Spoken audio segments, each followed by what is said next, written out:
बच्चों, हम कक्षा 11 की हिंदी पढ़ रहे हैं। हमारी पाठ्य पुस्तक का नाम है वितान।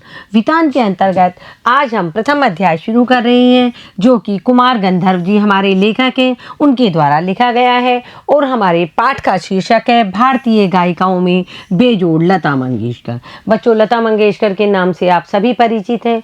पिछले महीने ही उनका देहांत हुआ है और लता मंगेशकर ने जो चित्रपट संगीत में यानी सिनेमा जगत में जो अपने गायन कला को जो प्रस्तुत किया, उससे आप सभी परिचित हैं। तो बच्चों, सर्वप्रथम हम कुमार गंधर्व का जीवन परिचय जानेंगे, फिर हम ये जानेंगे कि कुमार गंधर्व ने लता मंगेशकर के बारे में क्या लिखा है, उसको हम यहाँ पढ़ने का प्रयास करेंगे। तो देखो बच्चों, कुमार गंधर्व का लेखक परिचय। इनका जन्म सुलेभावी जिला बेलगांव कर्नाटका में हुआ था। कहाँ हुआ? ये दक्षिण भारत के रहने वाले थे और कर्नाटका में इनका जन्म हुआ। इनका मूल नाम शिवपुत्र सड़ीधार मैया कामकली था। इनका ये नाम था। ये बच्चों, दक्षिण भारत में इसी तरह बड़े बड़े नाम रखे जाते हैं। मात्र 10 वर्ष की उम्र में गायकी की पहली मंचीय प्रस्तुति इन्होंने दी थी। 10 साल के थे तभी इन्होंने गायक के रूप में मंच पर अपनी प्रस्तुति दी। उनके संगीत की मुख्य विशेषता मालवा लोक धुनों और हिंदुस्तानी शास्त्रीय संगीत का सुंदर सामंजस्य है। देखो बच्चों, ये थे तो बेलगांव कर्नाटक के दक्षिण भारत के रहने वाले, लेकिन इनके संगीत की जो मुख्य विशेषता है वो मालवा लोक धुनों। मालवा का जो एरिया है बच्चों, ये एमपी और राजस्थान के बीच में, यानी जब हम राजस्थान के झालावाड़ की तरफ से और एमपी की तरफ जब हम चलते हैं, मध्य प्रदेश की तरफ, उज्जैन की तरफ, तो वो जो बीच का एरिया आता है वो मालवा का एरिया आता है और वहाँ की लोक धुनें बहुत प्रसिद्ध है। रहने वाले कर्नाटक के थे कुमार गंधर्व, लेकिन इनके संगीत की मुख्य विशेषता मालवा लोक धुनों और हिंदुस्तानी शास्त्रीय संगीत, जो हमारा क्लासिकल म्यूजिक जिसको हम अंग्रेजी में कहते हैं, हिंदुस्तानी शास्त्रीय संगीत का सुंदर सामंजस्य है, जिसका अद्भुत नमूना कबीर के पदों का उनके द्वारा गायन है। यानी इन्होंने मालवा लोक धुनों में और हिंदुस्तानी शास्त्रीय संगीत को मिलाकर के कबीर के जो पद गाए हैं वो एक अच्छे नमूने के रूप में दिखाई देते हैं। लोक में रचे बसे लुप्त प्राय पदों का संग्रह कर उन्हें स्वरों में बांधकर कुमार गंधर्व ने इन्हें अंतर्राष्ट्रीय पहचान दी। लोक में रचे बसे यानी स्थानीय जो लोक होते हैं, स्थानीय जो भाषा में रचे बसे पद थे, उनका संग्रह किया। जैसे मालवा लोक धुन स्थानीय लोक धुन है, उसका संग्रह कर उन्हें स्वरों में बांधा और कुमार गंधर्व ने इन्हें अंतर्राष्ट्रीय पहचान दी, यानी अंतर्राष्ट्रीय स्तर तक इन्होंने हमारे भारत की लोक धुनें पहुंचाई। इन्हें कालिदास सम्मान, पद्म विभूषण सहित बहुत से सम्मानों से अलंकृत किया गया। यानी इन्हें कालिदास सम्मान और पद्म विभूषण जैसे मतलब विशेष जो ये सम्मान थे, इनसे इन्हें सम्मानित किया गया। देखो बच्चों, इनके द्वारा लिखा गया ये निबंध भारतीय गायिकाओं में बेजोड़ लता मंगेशकर। लता मंगेशकर को कौन नहीं जानता। लता मंगेशकर ने बचपन से ही बहुत संघर्ष किए। 13 साल की उम्र से ही ये इन्होंने अपने चित्रपट संगीत यानी सिनेमा में गाना शुरू किया। 5 साल की उम्र से ही इन्होंने मतलब सिनेमा में इन्होंने 13 साल की उम्र से गाना शुरू किया, लेकिन जो गाने की इनकी कला थी वो 5 साल में ही दिखाई देने लगी। इन्होंने अपने 4 छोटे भाई बहनों को पाला और साथ ही संगीत के क्षेत्र में एक उच्च स्तर तक ये पहुंच गई। तो देखो बच्चों, आज हम लता मंगेशकर के बारे में जानेंगे कुमार गंधर्व के द्वारा कि उन्होंने उनके बारे में क्या लिखा है। अब कुमार गंधर्व कह रहे हैं, बरसों पहले की बात है, मैं बीमार था। उस बीमारी में एक दिन मैंने सहज ही रेडियो लगाया और अचानक एक अद्वितीय स्वर मतलब जिसकी कोई बराबरी ना कर सके, ऐसा स्वर मेरे कानों में पड़ा और स्वर सुनते ही मैंने अनुभव किया यह स्वर कुछ विशेष है, रोज का नहीं है। यह स्वर सीधे मेरे कलेजे से जा पड़ा, यानी कि जा भिड़ा। यानी कि कुमार गंधर्व कह रहे हैं कि बहुत टाइम पहले की बात है, मैं बीमार था। बीमार व्यक्ति होता है, क्या करे, बैठे ठाले उन्होंने रेडियो चलाया। रेडियो में एक जो स्वर उनको सुनाई पड़ा वो उनको बड़ा बेजोड़ और अद्वितीय स्वर लगा, जो कि रोज का काम नहीं था, कि ये रोज रेडियो में गाने वाला नहीं है। और वह स्वर कुमार गंधर्व कहते हैं सीधा मेरे कलेजे से जा भिड़ा, यानी मेरे दिल को छू गया। मैं तो हैरान हो गया, मुझे समझ में नहीं आ रहा था कि यह स्वर किसका है। यानी कुमार गंधर्व खुद बहुत बड़े संगीतज्ञ थे, तो उन्होंने जब लता मंगेशकर का स्वर सुना पहली बार तो उनको मतलब समझ में नहीं आ रहा है कि ये स्वर रेडियो पे कौन गा रहा है। मैं तन्मयता से सुनता ही रहा। तन्मयता मतलब तल्लीनता और भाव विभोर होकर उसको सुनता रहा। गाना समाप्त होते ही गायिका का नाम घोषित किया गया, लता मंगेशकर। यानी रेडियो पे कुमार गंधर्व लता मंगेशकर का गाना सुन रहे थे। पहली बार जब उन्होंने सुना तो उन्हें बहुत अच्छी आवाज़ लगी उनकी, और लेकिन उन्हें ये नहीं पता था कि ये गाना कौन गा रहा है। और जब जैसे ही गाना समाप्त हुआ और रेडियो पे उनके नाम का जो मतलब उच्चारण हुआ और कहा गया, घोषित किया गया कि ये जो गाने की गायिका थी ये है लता मंगेशकर। नाम सुनते ही मैं चकित हो गया। मन ही मन एक संगति पाने का भी अनुभव हुआ। सुप्रसिद्ध गायक दीनानाथ मंगेशकर की अजब गायकी एक दूसरा स्वरूप लिए उन्हीं की बेटी की कोमल आवाज में सुनने का अनुभव हुआ।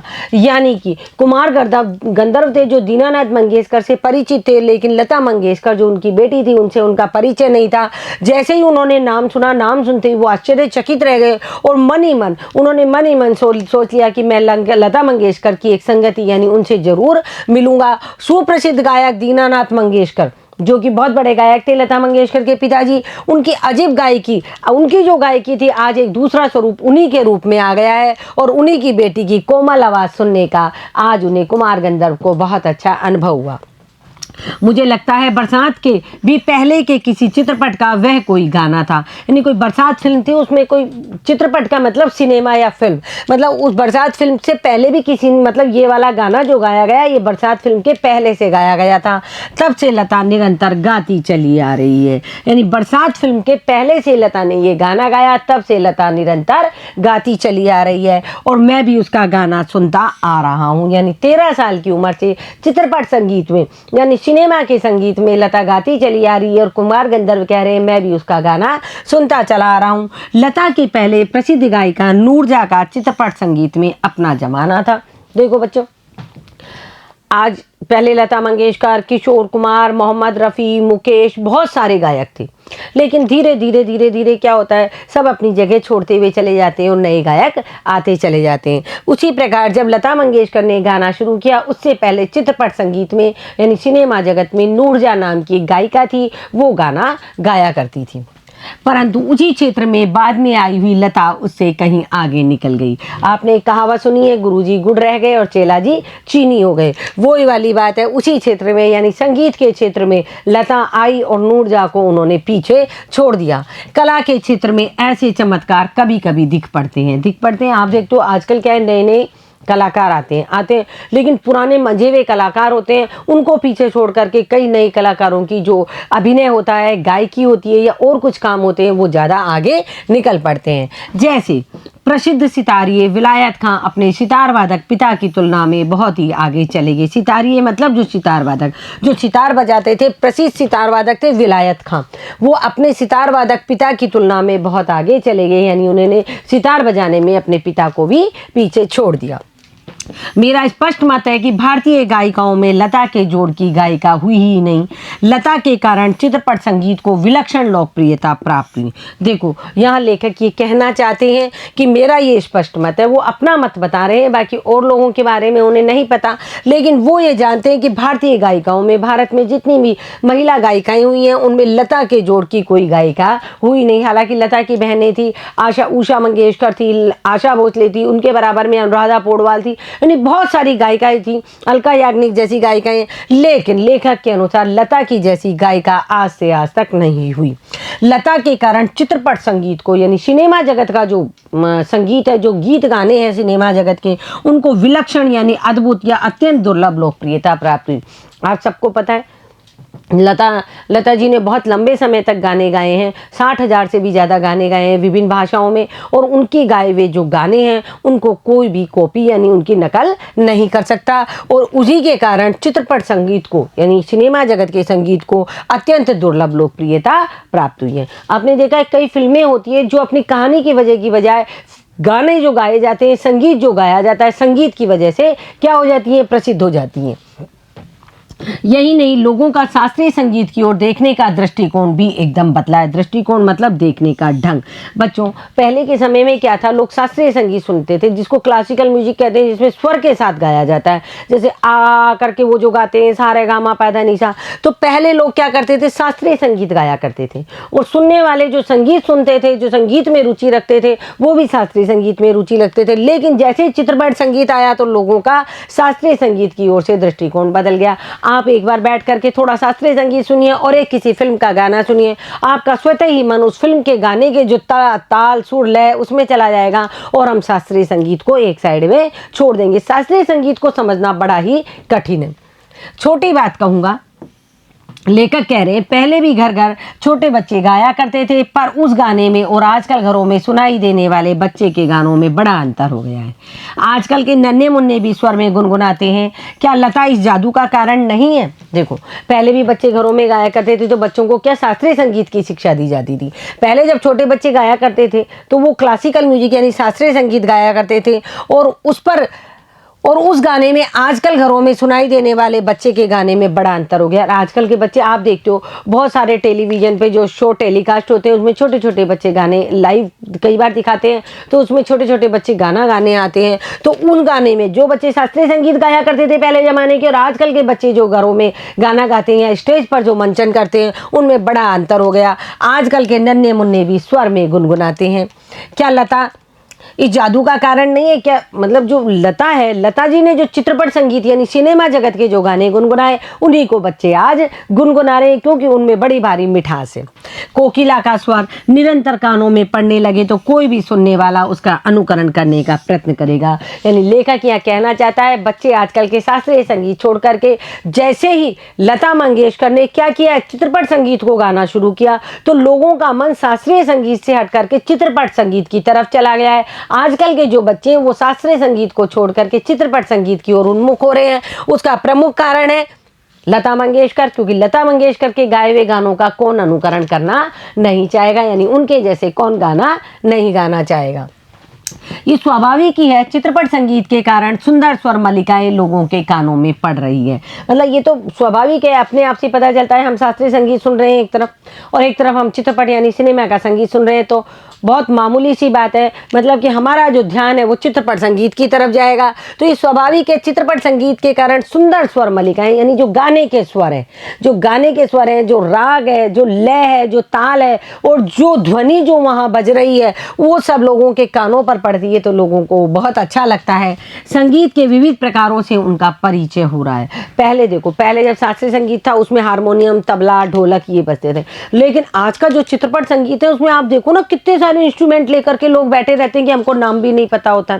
इतने सारे इंस्ट्रूमेंट बजते रहते हैं, तो उन सब जितने भी उपकरण जो वो बज रहे हैं उन सब की अलग अलग ध्वनि निकलती रहती है। तो संगीत के विभिन्न प्रकारों से आज परिचय हो रहा है चित्रपट संगीत की वजह से, और उनका स्वर ज्ञान बढ़ रहा है। सुरीलापन क्या है इसकी समझ भी उन्हें होती जा रही है, कि आजकल की जो पीढ़ी आ रही है वो इन सब चीज़ों से परिचित हो रही है चित्रपट संगीत की वजह से, लता जी के गाने की वजह से। शुरुआत किसने की? हालांकि नूरजहाँ गा रही थी, लेकिन जो अच्छी शुरुआत की वो लता मंगेशकर ने की। उसकी वजह से ही बच्चे आज चित्रपट संगीत के स्वर को समझने का प्रयास कर रहे हैं। तरह तरह की लय के प्रकार भी उन्हें सुनाई पड़ने लगे हैं। यानी लता जी ने तरह तरह की लय में जो गाने गाए हैं उन गानों का अनुकरण बच्चे कर रहे हैं, और आकार युक्त लय के साथ उनकी जान पहचान होती जा रही है। किनकी? आज की पीढ़ी के बच्चों की। चित्रपट सिनेमा में आप देखते हो, जैसे रैप कोई गाना होता है, या कोई मतलब कि गाने को तोड़ करके, उसके स्वरों को तोड़ करके और फिर उस गाने को बदल दिया जाता है। जैसे पुराने गाने हैं, पुराने गानों को नए गाने में बदल दिया जाता है ना आजकल। तो उस तरीके के गाने हैं जो उनको क्या, उनके आकार युक्त लय के साथ आजकल की पीढ़ी की जान पहचान होती जा रही है। आजकल गाना, जैसे पहले लता जी गाना गाया करती थी एक सीधे सुर में, उच्च स्वर में गाना गाया करती थी लय और ताल के साथ। आजकल जो गाने गाए जा रहे हैं चित्रपट सिनेमा में, आप देख रहे हो उसमें ढोल की आवाज़ भी बहुत तेजी से आती है, ढोल की आवाज आती है। फिर क्या है, यानी कि जो संगीतज्ञ है, यानी जो गाने वाला गायक है, उसकी आवाज आती है। मतलब कुल मिलाकर के आज का जो संगीत है वो विभिन्न रूपों में बट गया है। किसकी वजह से? चित्रपट संगीत की वजह से। साधारण प्रकार के लोगों को भी उसकी सूक्ष्मता समझ में आने लगी है। हम समझने लगे हैं आजकल कि ये किसने गाना गाया है, ये कैसा गाना है, ये सिंपल गाना है, ये लय के साथ गाया गया। आजकल गानों के नाम भी बहुत सारे हो गए हैं, तो उन गानों की समझ अब लोगों में आने लगी है, और लोगों से ज़्यादा बच्चों में आने लगी है। यानी बड़ी उम्र के लोगों से ज़्यादा बच्चों में गानों की समझ आने लगी है। इन सब का श्रेय लता को ही है। इस प्रकार उसने नई पीढ़ी को संगीत को संस्कारित किया है। संस्कारित यानी संस्कार युक्त। यदि लता चित्रपट संगीत को नहीं गाती शुरुआत किसने की? लता ने की। चित्रपट संगीत को बहुत कोमल लय में लता ने गाया, मधुर लय में लता ने गाया और वो गाते गाते कई तरीकों में बदलता गया। हम भी हम कोई काम शुरू करते हैं, धीरे धीरे उस काम में परिवर्तन होते रहते हैं। इसी प्रकार लता के गाए हुए गानों में लता स्वयं परिवर्तन करती चली गई और चित्रपट संगीत को यानी गायन कला को संस्कारित करने का श्रेय भी लता को दिया जाता है। और सामान्य मनुष्य में संगीत विषयक अभिरुचि पैदा करने में बड़ा हाथ बटाया है। संगीत की लोकप्रियता, उसका प्रसार और उस अभिरुचि के विकास का श्रेय भी लता को ही देना पड़ेगा। यानी लेखक कुमार गंधर्व ये कहते हैं कि लोग पहले केवल शास्त्रीय संगीत में रुचि रखते थे, लेकिन कोमल और माधुर्य स्वर का जो संगीत है और लोगों की जो संगीत में अभिरुचि पैदा की है, संगीत की लोकप्रियता जो हुई है, संगीत का प्रचार प्रसार हुआ है और संगीत में लोगों की जो अभिरुचि का विकास हुआ है, उसका सारा श्रेय वो लता मंगेशकर को देते हैं। सामान्य श्रोता को अगर आज लता की ध्वनि मुद्रिका और शास्त्रीय गायकी की ध्वनि मुद्रिका सुनाई जाए तो वह लता की ध्वनि मुद्रिका को ही पसंद करेगा।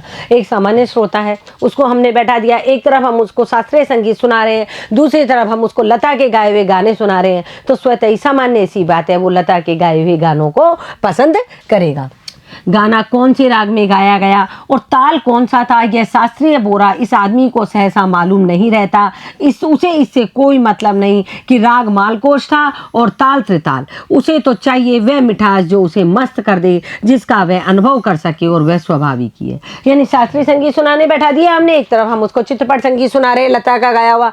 अब शास्त्रीय संगीत जो चल रहा है वो कौन से राग में गाया गया है, कौन सी ताल लगी है, शास्त्रीय बोरे से इस आदमी को कोई मतलब नहीं है। बच्चों, हम भी अगर आज हम शास्त्रीय संगीत सुनने बैठे, आप शास्त्रीय संगीत तो छोड़िए, यदि कोई बच्चा है, वो मान लो बच्चा है 8 साल 10 साल 15-20 साल तक का भी युवा है, यदि हम उसे मेहंदी हसन की गज़लें सुनाने बैठा दे तो मेहंदी हसन की जो गज़लें हैं उनमें शास्त्रीय संगीत है। क्या है?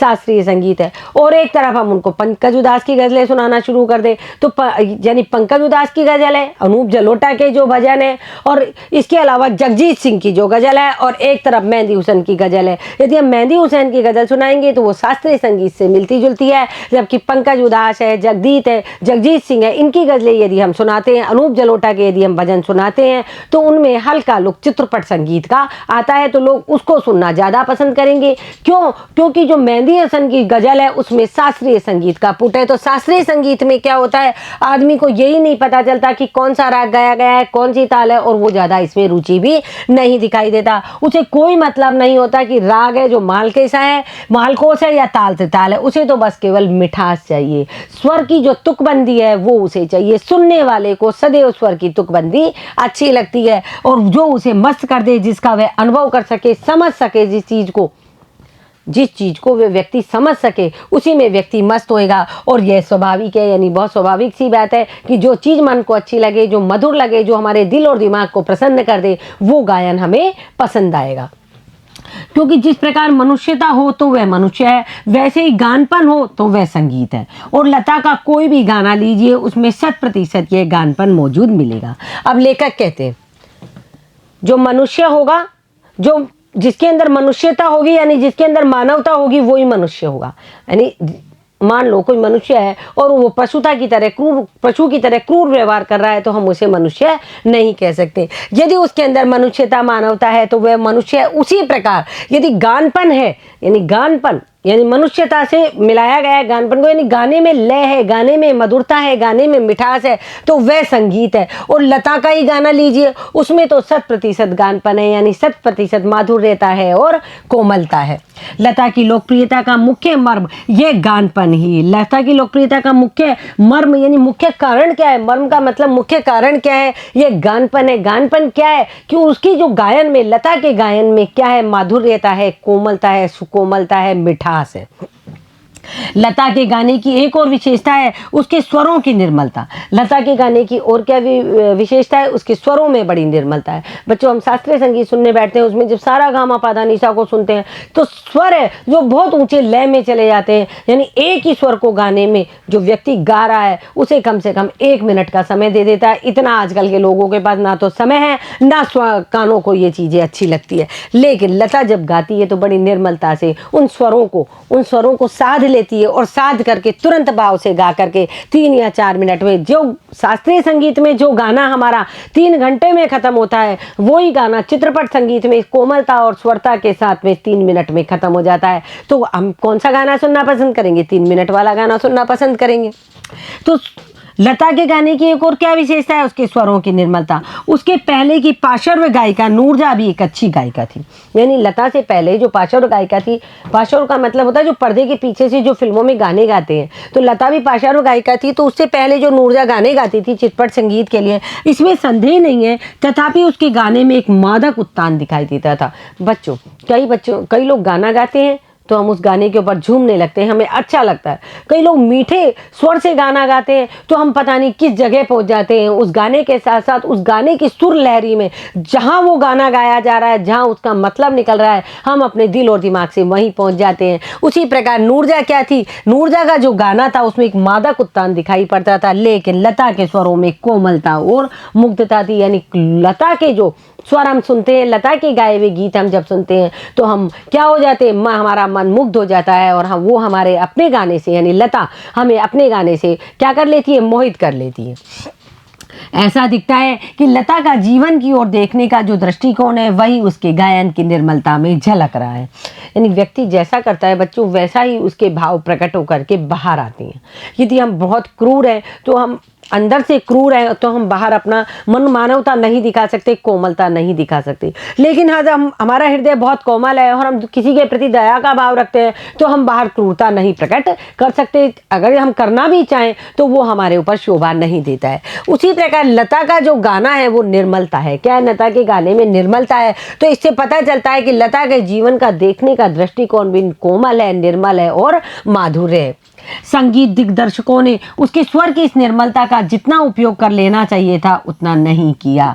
लेखक के अनुसार संगीत के जो दिग्दर्शक थे, यानी बड़े बड़े निदेशक थे, जिन्होंने संगीत को जाना है, संगीत को दूर दूर तक पहचाना है, उन्होंने क्या किया है? उन्होंने लता के स्वर की निर्मलता को ज़्यादा अच्छे से नहीं समझा। वो चाहते तो लता के स्वर की निर्मलता को और निखार सकते थे, लेकिन उन्होंने उतना नहीं किया। मैं स्वयं संगीत दिग्दर्शक होता तो लता को बहुत जटिल काम देता। ऐसा कहे बिना नहीं जाता। लता के गाने की एक और विशेषता है उसका नाद में उच्चारण। देखो बच्चों, लेखक कह रहा है कि लता के जो गाने की निर्मलता है, जो कोमलता है, जो माधुर्य है उसके स्वर में, उसका उपयोग जो संगीत के दिग्दर्शक थे जिन्होंने उसे गाना गवाया वो उतना नहीं कर सकते।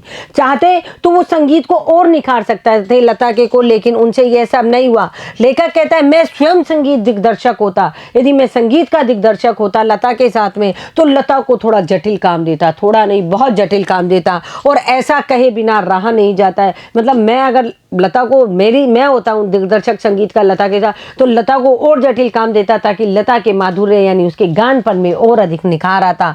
लता के गाने की एक और विशेषता बताते हैं उनका नाद में उच्चारण। नाद में यानी आवाज युक्त उच्चारण।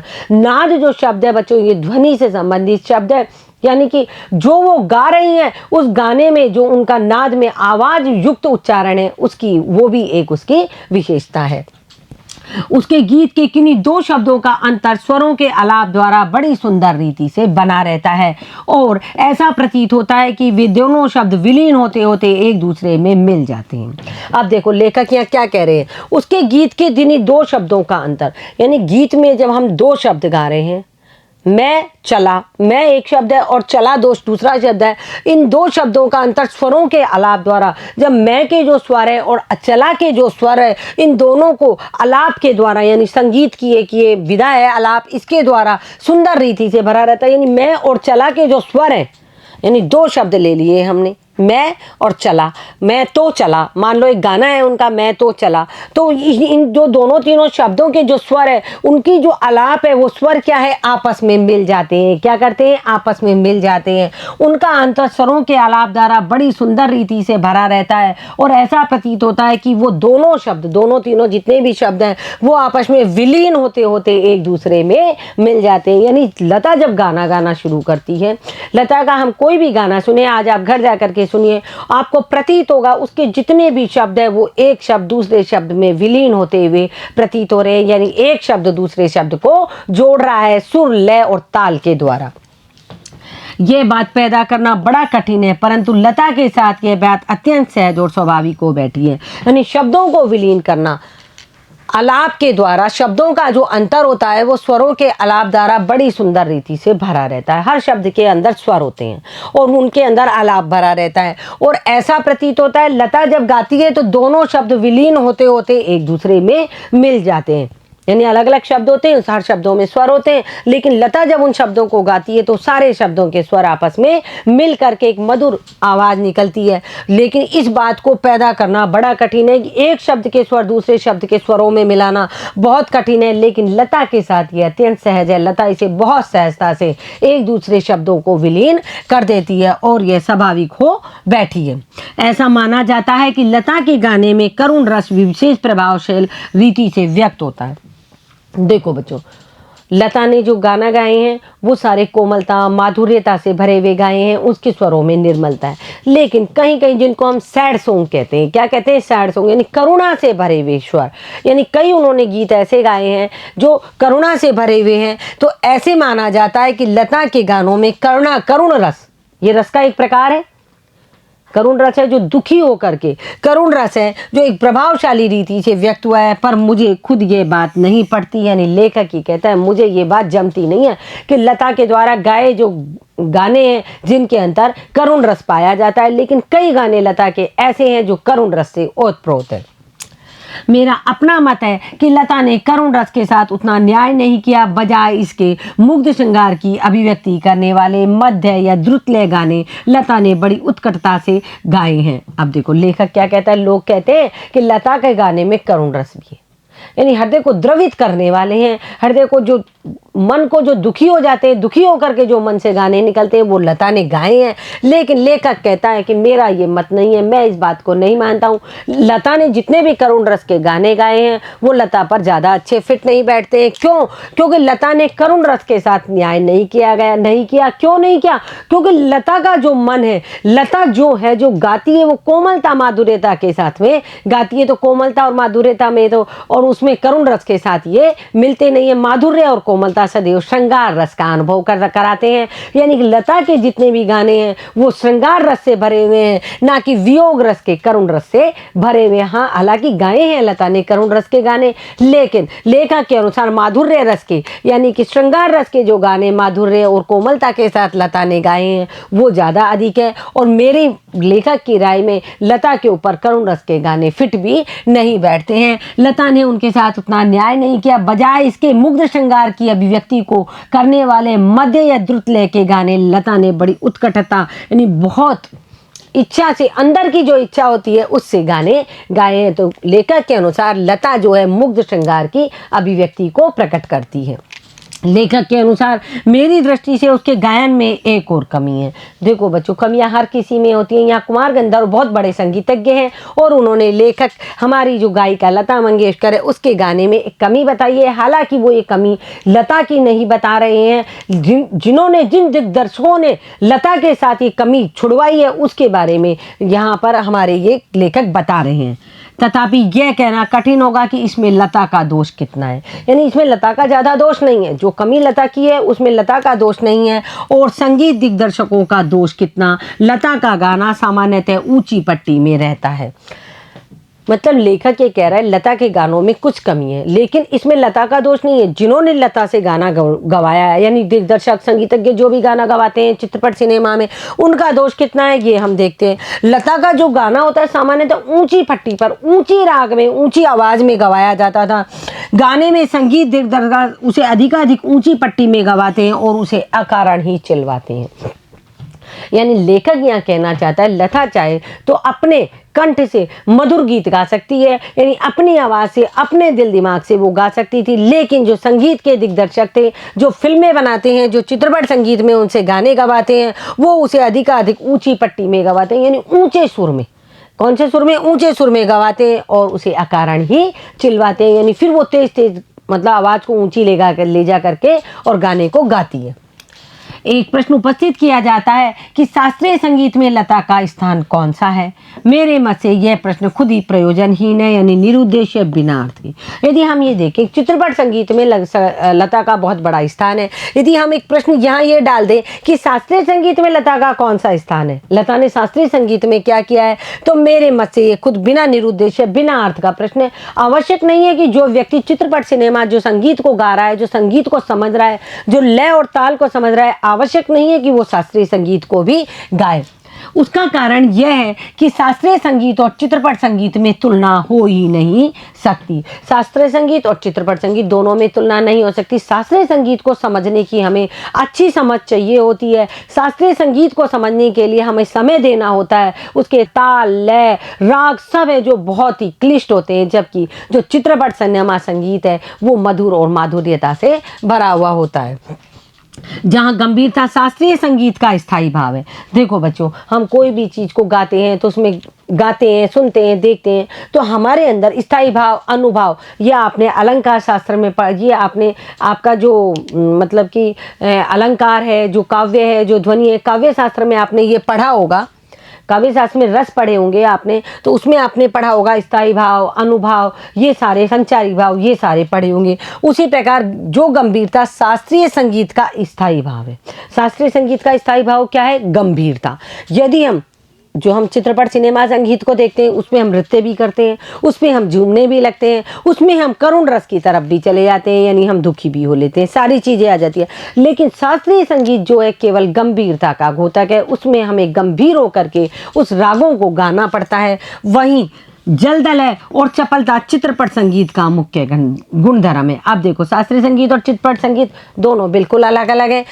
गंभीरता शास्त्रीय संगीत का स्थायी भाव है, और जलदलय यानी सब कुछ मिल जाना, घुल मिल जाना, साथ ही चपलता जिसमें चंचलता दिखाई देती है, वो चित्रपट संगीत का मुख्य गुणधर्म है। चित्रपट संगीत का ताल प्राथमिक अवस्था का ताल होता है, जबकि शास्त्रीय संगीत में ताल अपने परिष्कृत रूप में पाया जाता है। आपके प्रश्न आ सकता है, चित्रपट संगीत और शास्त्रीय संगीत में अंतर लिखिए। तो शास्त्रीय संगीत जो होता है वो गंभीरता को लिए हुए होता है, चित्रपट संगीत जलदलय और चपलता को लिए होता है, और साथ ही चित्रपट संगीत का जो ताल होता है वो प्रारंभिक अवस्था का ताल होता है, जबकि शास्त्रीय संगीत का जो ताल होता है अपने परिष्कृत यानी मंझे हुए रूप में पाया जाता है। चित्रपट संगीत में आधे तालों का प्रयोग किया जाता है, उसकी लयकारी बिल्कुल अलग होती है, आसान होती है। यहाँ गीत और आघात को ज़्यादा महत्व दिया जाता है। आघात मतलब गायन वादन के समय। सुलभता और लोच को अग्रस्थान दिया जाता है। देखो बच्चों, चित्रपट संगीत के बारे में अभी हम अंतर करके आए हैं। अभी देखो, हम चित्रपट संगीत के बारे में जान रहे हैं कि चित्रपट जो संगीत होता है, सिनेमा का जो संगीत होता है, जो गीत गायन हम गाते हैं, उनमें आधे तालों का उपयोग किया जाता है, और शास्त्रीय संगीत में पूरी ताल लय के साथ में गाई जाती है। उसकी लयकारी बिल्कुल अलग होती है। किसकी? चित्रपट संगीत की। आसान होती है। यहाँ गीत और आघात मतलब गा रहे हैं उस वक्त क्या होता है, वादन के समय, मतलब जब बज रहा है कोई चीज़, उसके साथ साथ हम गाते हुए चलते हैं। किसमें? चित्रपट संगीत में। तो चित्रपट संगीत में गीत और आघात यानी बहुत सारे इंस्ट्रूमेंट, उपकरण वहाँ बजते रहते हैं।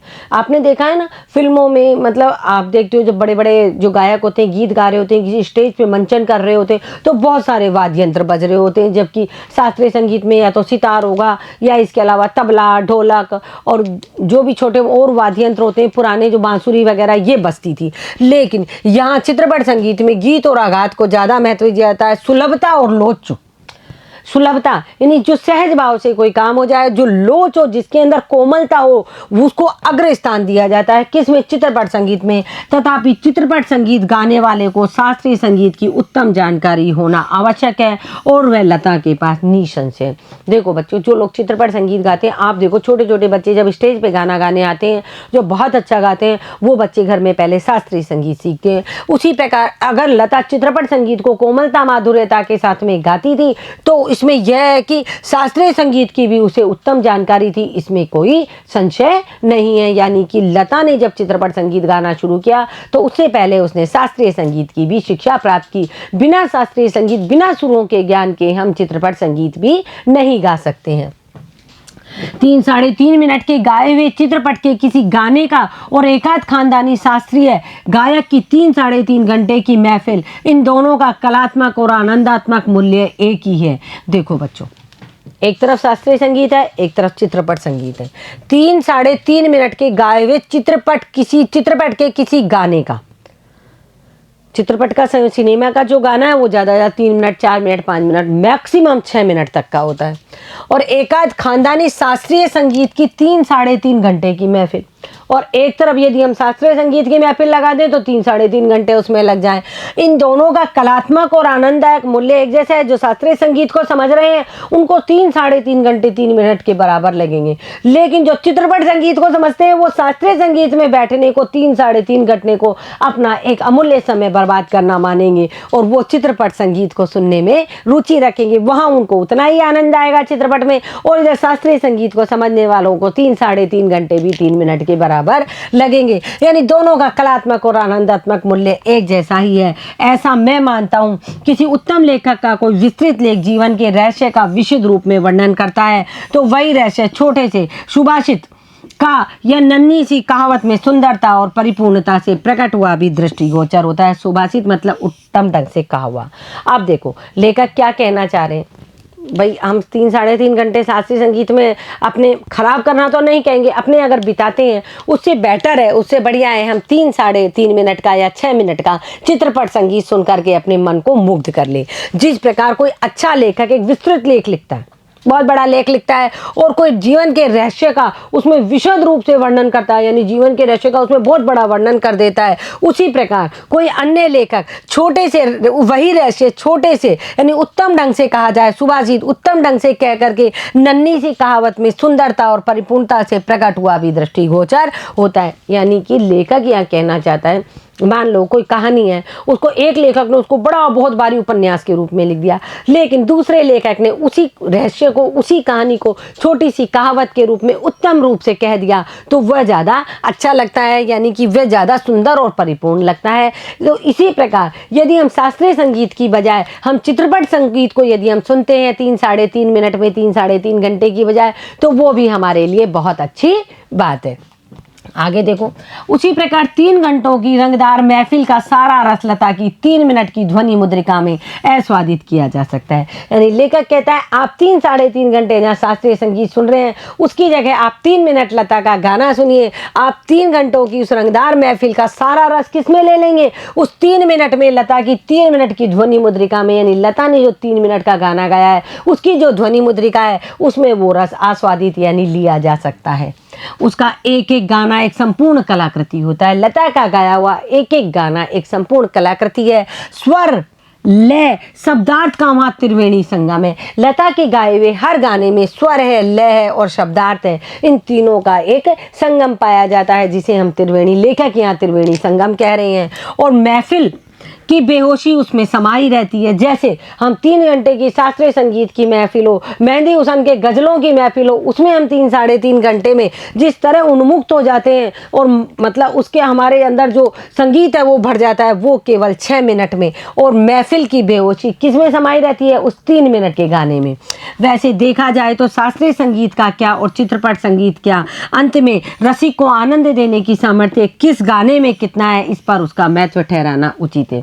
लेखक अंत में यह भी कहता है क्या शास्त्रीय संगीत और क्या चित्रपट संगीत, कौन सा गाना शास्त्रीय संगीत या चित्रपट संगीत, कौन सा जो सुनने वाले को आनंद देता है, इसका महत्व उस पर ठहराया जाता है कि शास्त्रीय संगीत से ज़्यादा आनंद प्राप्त हुआ या उसे चित्रपट संगीत से, जिससे उसे आनंद प्राप्त होता है उसी का महत्व अधिक माना जाता है। मैं तो कहूँगा कि शास्त्रीय संगीत भी रंजक न हो तो बिल्कुल ही नीरस ठहरेगा, यानी कि अनाकर्षक प्रतीत होगा और उसमें कुछ कमी सी प्रतीत होगी। देखो बच्चों, शास्त्रीय संगीत को समझने वाले जो लोग होते हैं उनके सामने चित्रपट संगीत है, सिनेमा जगत के गाए हुए गाने बिल्कुल निरर्थक है। जो लोग शास्त्रीय संगीत को अच्छे से समझते हैं वो उसी में खो जाते हैं। फिर भी लेखक कहते हैं कि शास्त्रीय संगीत भी रंजक न हो तो बिल्कुल नीरस ठहरेगा। रंजक यानी उसके अंदर मादकता नहीं हो, यदि शास्त्रीय संगीत में आनंद नहीं हो। जो लोग शास्त्रीय संगीत बजाते हैं, शास्त्रीय संगीत गाते हैं, क्लासिकल म्यूजिक को जो लोग गाते हैं, यदि उसमें आनंद ना हो, उसमें क्या हो, लय ताल सुर अच्छे ना हो, तो क्या होगा, वो बिल्कुल ही नीरस हो जाएगा। ऐसी बात नहीं है।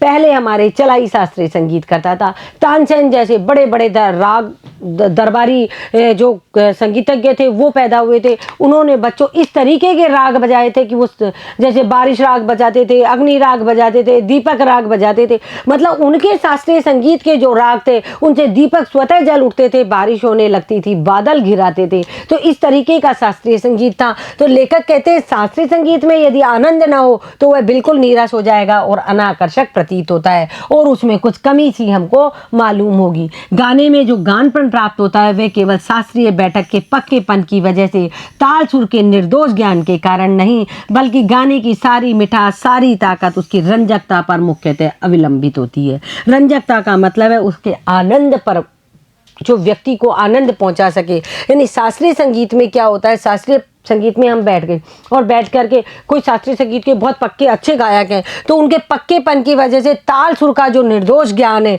उसके कारण शास्त्रीय संगीत में मज़ा नहीं आता है। गाने की सारी मिठास, सारी ताकत उसकी रंजकता पर निर्भर करती है, अवलंबित रहती है, मतलब निर्भर करती है। और रंजकता का मर्म रसिक वर्ग के समक्ष कैसे प्रस्तुत किया जाए। रंजकता है जो आनंद है उसे रसिक वर्ग के जो लोग होते हैं वो क्या करते हैं, वो चित्रपट संगीत सुनना पसंद करते हैं। इसलिए शास्त्रीय संगीत की रंजकता उनके सामने प्रकट नहीं की जा सकती। किस रीति से उसकी बैठक बिठाई जाए और श्रोताओं से कैसे सुसंवाद साधा जाए इसमें समाविष्ट है। किसी मनुष्य का अस्थि पंजर एक प्रतिभाशाली कलाकार द्वारा उसी मनुष्य का तेल चित्र, इन दोनों में जो अंतर होगा वही गायन के शास्त्रीय ज्ञान और उसके स्वरों द्वारा की गई सुसंग अभिव्यक्ति में होगा। देखो बच्चों, लेखक या शास्त्रीय संगीत के बारे में बता रहे हैं कि शास्त्रीय संगीत में बहुत सारे सुर लय ज्ञान होते हैं। कई कई लोग होते हैं जो पक्के शास्त्रीय संगीत के बहुत बड़े ज्ञाता होते हैं, लेकिन जब उनके गाने में रंजकता नहीं होती तो उसमें माधुर्य नहीं आता। यहाँ लेखक कहते हैं मतलब कौन सी रीति से शास्त्रीय संगीत की बैठक बैठाई जाए और श्रोताओं से कैसे सुसंवाद किया जाए, यानी किस तरह श्रोताओं को आकर्षित किया जाए और उसमें समाविष्ट किया जाए शास्त्रीय संगीत में। क्योंकि किसी मनुष्य का अस्थि पंजर यानी एक कंकाल वाला मनुष्य का चित्र है और एक प्रतिभाशाली, मतलब एक कंकाल वाला मनुष्य है और यदि हम एक प्रतिभाशाली चित्रकार को देखें वो उस कंकाल रूपी मनुष्य को एक तेलीय चित्र से बहुत सुंदर बना देता है। तो इन दोनों में वही अंतर होता है। कंकाल वाले मनुष्य को जब उसने सुंदर बनाया है तो कंकाल रूपी मनुष्य और तेलीय चित्र वाला जो मनुष्य है वही अंतर होगा, वही गायन के शास्त्रीय गान और उसके स्वरों द्वारा की गई सुसंगत अभिव्यक्ति में होगा। यानी कि शास्त्रीय संगीत को गाने के साथ साथ उसमें रंजकता लाना बहुत अनिवार्य है ताकि वे व्यक्ति को, सुनने वाले श्रोता को बांधे रह सके। जिस प्रकार कंकाल को देख करके शास्त्रीय संगीत को या कंकाल की भांति बताया गया है कि शास्त्रीय संगीत कंकाल है, लेकिन यदि उसको गाने वाला उसे तेलीय चित्र की भांति कर दे, यदि उस कंकाल में हम उसको कपड़े वपड़े पहना करके उसके चित्र को बहुत सुंदर बना दे तो वो मन को मोहने वाला बन जाता है। उसी प्रकार शास्त्रीय संगीत लोगों की नज़र में कंकाल की तरह, यदि उसमें रंजकता डाल दी जाए, माधुर्य का समावेश कर दिया जाए तो वो भी उस तेलीय चित्र की भांति श्रोता को बांध लेगा। संगीत के क्षेत्र में लता का स्थान अव्वल दर्जे के खानदानी गायक के समान ही मानना पड़ेगा। यहाँ लेखक मतलब जो है वो अपनी जो गायिका लता मंगेशकर है उनके बारे में कह रहे हैं कि संगीत के क्षेत्र में, शास्त्रीय संगीत के क्षेत्र में भी बहुत लोगों का स्थान है, उसी प्रकार चित्रपट संगीत के क्षेत्र में लता का स्थान अव्वल दर्जे के खानदानी गायक के समान ही मानना होगा। कि लता मंगेशकर थी क्योंकि इनके पिताजी भी बहुत बड़े गायककार थे, दीनानाथ मंगेशकर। इनके जो भाई बहन हैं जैसे कि उषा मंगेशकर है, आशा भोसले हैं और मीना ताई है, इसके अलावा इनके एक भाई और हैं, उन सबको मिला करके वो सब भी क्या करते हैं, गायन क्षेत्र में अपनी प्रतिभा से लोगों को कायल किए हुए हैं। क्या लता 3 घंटों की महफिल जमा सकती है? ऐसा संशय व्यक्त करने वालों से मुझे एक प्रश्न पूछना है, क्या कोई पहली श्रेणी का गायक 3 मिनट की अवधि में चित्रपट का कोई गाना उसकी इतनी कुशलता और रसोत्कटता से गा सकेगा? अब यहाँ लेखक कह रहा है संगीत के क्षेत्र में जब लता को वो खानदानी स्थान देना चाहता है लेखक, तो लोग पूछते हैं क्या लता 3 घंटे की ऐसे शास्त्रीय संगीत जैसी महफिल जमा सकती है? 3 घंटे तक शास्त्रीय संगीत की तरह गीत, चित्रपट, सिनेमा गा सकती है? तो लेखक कहता है ऐसा संशय व्यक्त करने वाले लोगों से मैं एक प्रश्न पूछना चाहता हूँ, क्यों कोई पहली श्रेणी का गायक यानी प्रथम श्रेणी का जो गायक है, जो शास्त्रीय संगीत का गायक है, क्या 3 मिनट की अवधि में चित्रपट का कोई गाना उसकी इतनी कुशलता और रसोत्कटता से गा सकेगा? क्या जिस कुशलता से वो 3 मिनट में लोगों को बांध लेती है, क्या उसी 3 मिनट में शास्त्रीय संगीत का पहला गायक क्या लोगों को बांध सकेगा? यानी लेखक यहाँ पूछना चाह रहे हैं नहीं, यह उस प्रश्न का उत्तर उन्हें देना पड़ेगा। खानदानी गवैयों का ऐसा भी दावा है कि चित्रपट संगीत के कारण लोगों की अभिरुचि बिगड़ गई है। खानदानी संगीत यानी कि जो लोग शास्त्रीय संगीत गाते हैं उन लोगों के अनुसार चित्रपट संगीत यानी सिनेमा जगत का जो संगीत है उसके कारण लोगों की रुचियाँ बिगड़ गई है। लोग मतलब आजकल जो गानों में शब्दों का प्रयोग हो रहा है वो जरूर थोड़े से अच्छे नहीं है वो शब्द, लेकिन लता के समय के जो गाए हुए गाने हैं वो रस और माधुर्य से भरे हुए हैं और हर एक शब्द अपनी जगह बिल्कुल सही फिट बैठता है, मतलब अपनी जगह बनाए हुए हैं। तो जो शास्त्रीय संगीत वाले लोग हैं वो क्या कह रहे हैं, चित्रपट सिनेमा की वजह से लोगों की आजकल गाने के प्रति अभिरुचि बिगड़ गई है। चित्रपट संगीत ने लोगों के कान बिगाड़ दिए हैं, ऐसा आरोप लगाया जाता है। कान बिगाड़ते हैं आजकल जो चित्रपट संगीत है, सिनेमा जगत का संगीत है, बड़ा मीठा और मधुर लगता है तो लोग उसको सुनना ज़्यादा पसंद करते हैं, ऐसा आरोप उस पर लगाया जाता है चित्रपट संगीत पर लेखक कहते हैं मैं समझता हूँ कि चित्रपट संगीत ने लोगों के कान खराब नहीं किए, उल्टे सुधार दिए हैं। यहाँ लेखक अलग ही बात कह रहे हैं कि चित्रपट संगीत ने लोगों के सिनेमा जगत का जो संगीत है जिसमें जो गीत गाए गए हैं उनसे लोगों के कान बिगड़े नहीं उल्टे सुधर गए हैं। ये विचार पहले ही व्यक्त किए हैं और उनकी पुनरुक्ति नहीं करूँगा। यानी मैं पहले ही बता चुका हूं कि चित्रपट संगीत 3 मिनट में ही व्यक्ति को मोह लेता है, मैं पहले बता चुका हूं, अब मैं पुनरुक्ति यानी दोबारा नहीं बताऊंगा। सच बात तो यह है कि हमारे शास्त्रीय गायक बड़ी आत्मसंतुष्ट वृत्ति के हैं, लेकिन लेखक ये कहना चाहता है हमारे जो शास्त्रीय गायक हैं उनकी जो आत्मसंतुष्टि के वो बड़े आत्मसंतुष्ट वृत्ति के लोग हैं, संगीत के क्षेत्रों में अपनी हुक्मशाही स्थापित कर रखी थी। यानी कि जो शास्त्रीय संगीत के गायक थे उन्होंने संगीत के क्षेत्र में अपनी हुक्मशाही स्थापित कर रखी थी कि हम ही केवल संगीत जानते हैं, हम ही केवल मधुर या मिठास वाला गा सकते हैं, लोग केवल हमें ही सुने। शास्त्र शुद्धता के कर्म कांड को उन्होंने आवश्यकता से अधिक महत्व दे रखा है। यानी वो ये कहते हैं हमारा जो संगीत है वो लय ताल सुर से बंधा हुआ है, हमारे जो संगीत में शास्त्र शुद्धता है। तो लेखक के अनुसार शास्त्र शुद्धता का जो कर्म कांड है वो शास्त्रीय संगीत वालों ने आवश्यकता से अधिक उसको महत्व दे रखा है। यानी शास्त्रीय संगीत वाले कहते हैं कि चित्रपट संगीत जब गाया जाता है तो उसमें लय सुर और ताल सब बिगाड़ दिए जाते हैं। मगर चित्रपट संगीत द्वारा लोगों की अभिताज्य संस्कृति संगीत से जान पहचान होने लगी है। मगर चित्रपट संगीत जब चलता है अभिताज्य यानी उच्च वर्ग अभिजातीय संगीत से जान पहचान होने लगी। जब चित्रपट संगीत आया तो लोगों की जान पहचान क्या होने लगी, उच्च संगीत से, यानी जिस संगीत का वर्ग ऊंचा है उससे जान पहचान होने लगी। उनकी चिकित्सक और चौकस वृत्ति अब बढ़ती जा रही है, केवल शास्त्र शुद्ध और नीरस गाना उन्हें अब नहीं चाहिए। यानी कि जो चित्रपट शास्त्रीय संगीत गाया जाता था और शास्त्रीय संगीत से निकल करके अब जो गायन कला चित्रपट संगीत में आई है अब लोगों की वृत्ति उसमें बढ़ने लगी है। अब लोगों को शास्त्र शुद्ध गायन कौन सा है, शास्त्रीय संगीत और नीरस गाना अब लोगों को नहीं चाहिए। उन्हें तो सुरीला और भावपूर्ण गाना चाहिए जो कि चित्रपट संगीत में प्राप्त होता है। और ये क्रांति चित्रपट संगीत ही लाया है। कौन लाया है ये क्रांति? चित्रपट संगीत लाया। सुरीला माधुर्य जो गीत गाने वाला अभी जातीय वर्ग की का जो संगीत है वो कौन लेके आया? चित्रपट संगीत। चित्रपट संगीत समाज की संगीत विशेषज्ञ अभिरुचि में प्रभावशाली मोड़ लाया है। चित्रपट संगीत की लचकदारी उसका एक और सामर्थ्य है, ऐसा मुझे लगता है।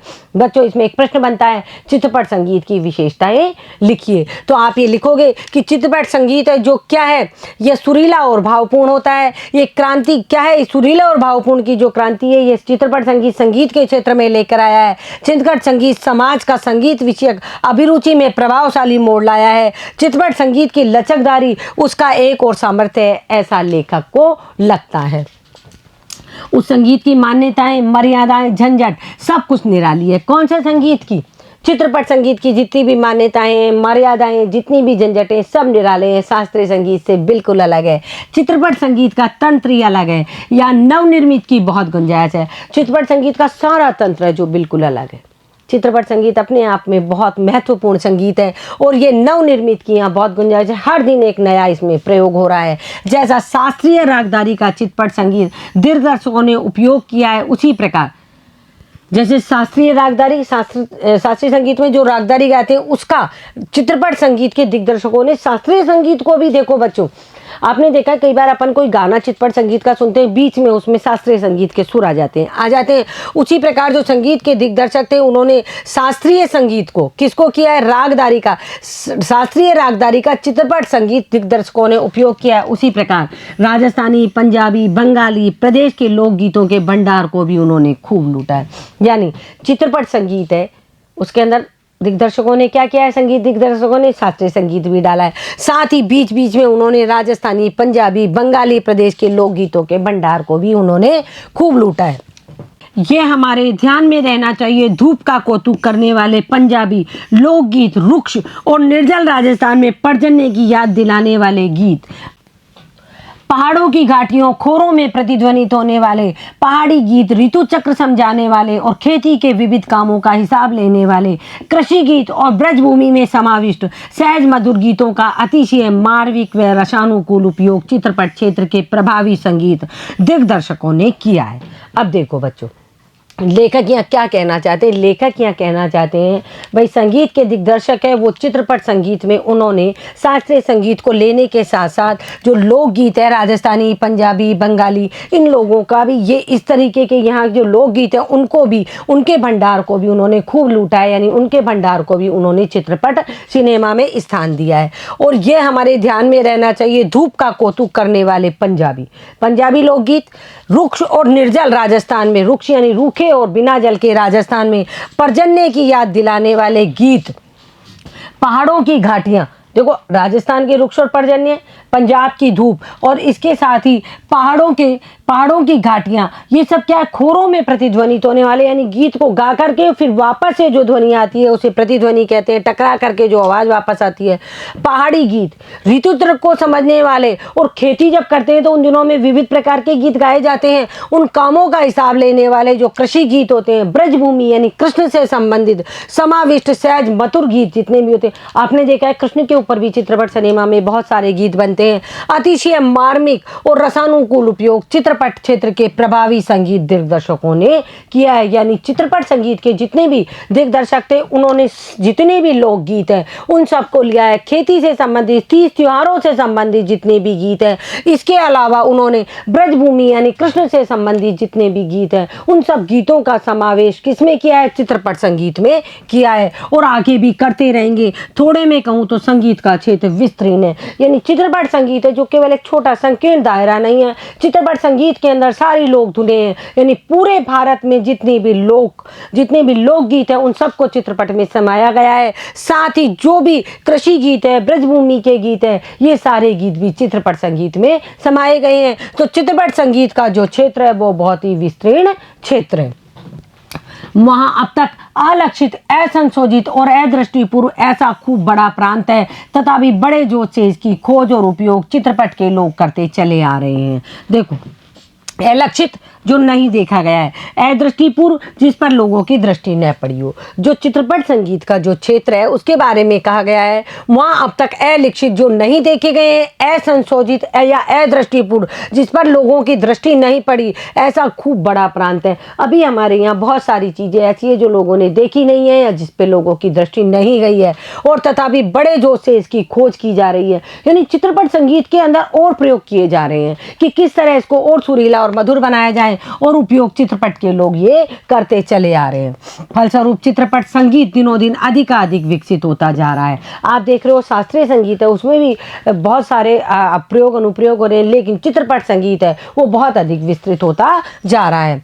ऐसे इस चित्रपट संगीत क्षेत्र की लता अनभिषिक्त सामग्री है, यानी ऐसे चित्रपट संगीत की जिसमें लगातार प्रयोग के साथ में चित्रपट संगीत क्या कर रहा है, विस्तार की ओर बढ़ रहा है, उस क्षेत्र की लता है जो अनभिषिक्त सामग्री है। वैसे भी कई पार्श्व गायक गायिकाएं हैं, पर लता की लोकप्रियता इन सब से कहीं अधिक है। बहुत सारे पार्श्व गायक गायिका हैं जिन्होंने लता के साथ गाने गाए हैं या अभी तक गा रहे हैं, लेकिन लता है जो इन सब से कहीं अधिक है। उसकी लोकप्रियता के शिखर का स्थान अचल है, यानी लता का जो स्थान है वो क्या है, उसका शिखर का जो स्थान है, जो सुर साम्राज्ञी है वो अचल है। अतः बीते अनेक वर्षों से वह गाती आ रही है और फिर भी उसकी लोकप्रियता अबाधित है, मतलब बाधाहीन है, कोई उसकी लोकप्रियता में बाधा डालने वाला नहीं बना है। लगभग आधी शताब्दी तक जन मन पर सतत प्रभुत्व रखना आसान नहीं है। लगभग आधी शताब्दी यानी 50 सालों तक लोगों के मन पर राज करना कोई बहुत छोटी बात नहीं है। ज़्यादा क्या कहूँ, एक राग भी हमेशा टिका नहीं रहता है। लेखक कहते हैं एक राग जो हम गाते हैं वो राग भी बहुत दिनों तक नहीं रुकता है, उसमें भी कुछ ना कुछ प्रयोग अनुप्रयोग हो करके और उसको विकसित कर दिया जाता है। भारत के कोने कोने में लता के गाने जहाँ पहुँचे, यही नहीं परदेश में भी उसका गाना सुनकर लोग पागल हो उठे। आपको पता है विदेशों में भी लता के गाने बहुत ही फेमस थे। यह क्या चमत्कार नहीं है? और यह चमत्कार हम प्रत्यक्ष देख रहे हैं। क्या ये चमत्कार नहीं है? ये चमत्कार है। एक महिला गायिका यानी कि बहुत गरीब घर से, जिसके ऊपर 13 साल की उम्र में सारे घर की जिम्मेदारियों का बोझ आ जाता है, और वो किस तरह आधी शताब्दी तक यानी 50 साल तक केवल अपने गायन की कला से लोगों के दिलों पर राज कर रही है। वो केवल अपने देश में नहीं विदेशों में भी लोगों के दिलों पर राज कर रही है। ऐसे कलाकार शताब्दियों में शायद एक ही पैदा होते हैं। लेखक के अनुसार सालों में, 100 सालों में, 200 सालों में ऐसे कलाकार कोई का आधी पैदा होते हैं। ऐसे कलाकार आज हम सभी के बीच है। उसे अपनी आंखों के सामने घूमता फिरता देख पा रहे हैं। कितना बड़ा है हमारा भाग्य कि हम लता के, हमारे देश में लता का जन्म हुआ, और जिसने आधी शताब्दी तक परदेशियों के दिल पे भी राज किया अपने देश के अलावा। ऐसा कलाकार आज हमारी आंखों के सामने है कि हम उसे घूमता फिरता देख पा रहे हैं। हम बहुत भाग्यशाली हैं कि हमारा भाग्य कितना बड़ा है। तो देखो बच्चों, हमने कुमार गंधर्व के द्वारा लिखा गया लता सुर सम्राज्ञी लता, जो कि बेजोड़ गायिका है। साथ ही हमने शास्त्रीय संगीत और चित्रपट संगीत के बारे में पढ़ा कि कहाँ शास्त्रीय संगीत का कौन सा स्तर है और चित्रपट संगीत का कौन सा स्तर है। दोनों ही संगीत अपनी अपनी जगह बहुत मान्य हैं, बहुत समृद्ध हैं, दोनों का अपना अपना महत्व है। तो कुमार गंधर्व के द्वारा लिखा गया ये पाठ हमने यहाँ पढ़ा। बच्चों, आप इसे पढ़िए और सुर सम्राज्ञी लता के बारे में जानने का प्रयास कीजिए। धन्यवाद।